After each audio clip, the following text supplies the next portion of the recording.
বন্ধুরা, নমস্কার। আমার চ্যানেলে আপনাদের আরও একবার ওয়েলকাম। আজকে আমি এখানে বানিয়েছি পেঁয়াজকলির ফ্রাই।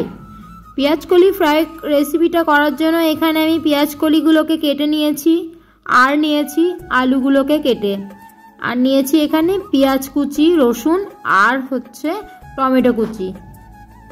তাহলে চলুন রেসিপিটা আমি কিভাবে বানিয়েছি ওটাই আপনাদের সঙ্গে শেয়ার করে নিই। এখানে নিয়ে নিয়েছি কিছুটা পরিমাণ কালো জিরে। তেলটাকে গরম করে নিয়ে কালো জিরেগুলোকে দিয়ে দিয়েছি, আর দিয়ে দিলাম এর মধ্যে শুকনো লঙ্কা। শুকনো লঙ্কাগুলোকে অবশ্যই ফাটিয়ে দেবেন। এবার আমি এর তেলের মধ্যে কালো জিরেটা আর লঙ্কাটা কিছুটা ভাজা হয়ে গেছে। এবার আমি দিয়ে নিলাম পেঁয়াজ কুচি আর টমেটো কুচি। এবার ওগুলোকেও কিছুটা সময় ধরে ফ্রাই করে নেব। তারপর আমি আলুগুলোকে দিয়ে দেব। এবার আলুগুলোকে দিয়ে দিলাম। বন্ধুরা, আমার ভিডিওটা যদি আপনাদের ভালো লাগে অবশ্যই লাইক, কমেন্ট, শেয়ার এবং চ্যানেলটাকে সাবস্ক্রাইব করে আমার পাশে থাকার অনুরোধ রইল। নিত্য নতুন ভিডিও দেখার জন্য অবশ্যই পাশে থাকা বেল আইকনটা ক্লিক করতে ভুলবেন না।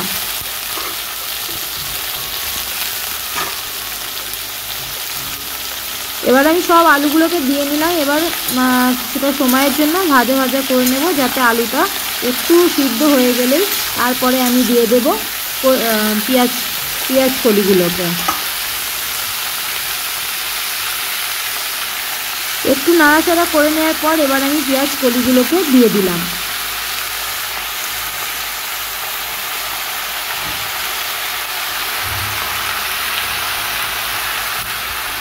এই যে পেঁয়াজকলি হেলথের জন্য খুবই উপকারী একটা সবজি, আর এটা ক্যান্সার প্রতিরোধক। আপনারা চাইলে এই শীতের সময় ডেইলি খাবারে এই পেঁয়াজকলি রাখতে পারেন। আমি তো খুব পছন্দ করি, আর আপনারা পছন্দ করেন কিনা এটা কমেন্ট সেকশনে জানাতে ভুলবেন না। আর পেঁয়াজকলি সবজিটা খুবই উপকারী একটা সবজি, বাচ্চাদের জন্য তো খুবই উপকারী।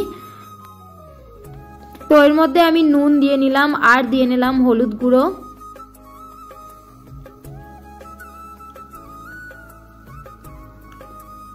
কিছুটা সময় এবার নাড়াচাড়া করে নেব।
Tata, bye. দেখা হবে অন্য কোনো ভিডিওতে।